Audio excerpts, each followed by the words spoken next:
एक बार एक बूढ़ी माँ को उसके बेटे ने एक वृद्ध आश्रम में ले जाकर छोड़ा।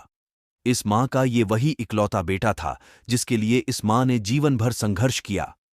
इस बेटे के लिए वो सब कुछ किया जो एक माँ को करना चाहिए या माँ कर सकती हैं।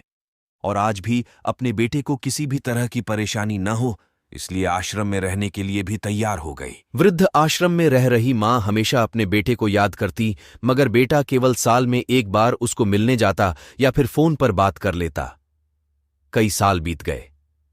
वृद्ध आश्रम से बेटे को एक दिन फोन आया। उन्होंने कहा, बेटा जल्दी से आश्रम आके अपनी माँ से मिल लो, वो बहुत सीरियस है।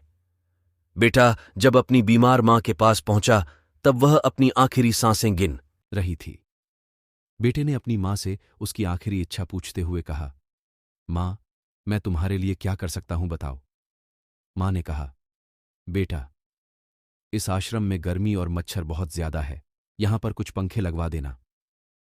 फ्रीज ना होने की वजह से यहां पर हम बूढ़ों को कई बार भूखे पेट ही सोना पड़ता है, क्योंकि किसी ने दिया हुआ खाना खराब होने से नहीं बचा। बातें तो इस आश्रम के लिए एक दो फ्रिज भी खरीद कर दे देना।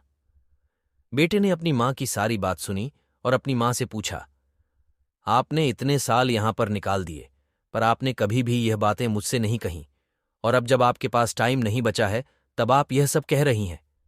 ऐसा क्यों?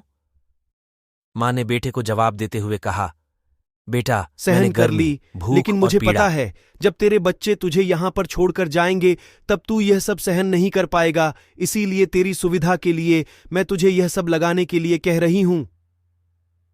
दोस्तों, मां की ये आखिरी लाइनें किसी भी बेटा या बेटी की आंखें खोलने के लिए सक्षम है। इतिहास हमेशा अपने आप को दोहराता है। अगर आप चाहते हैं कि आपके साथ अच्छा व्यवहार हो तो आपको भी दूसरों के साथ वैसा ही व्यवहार करना पड़ेगा।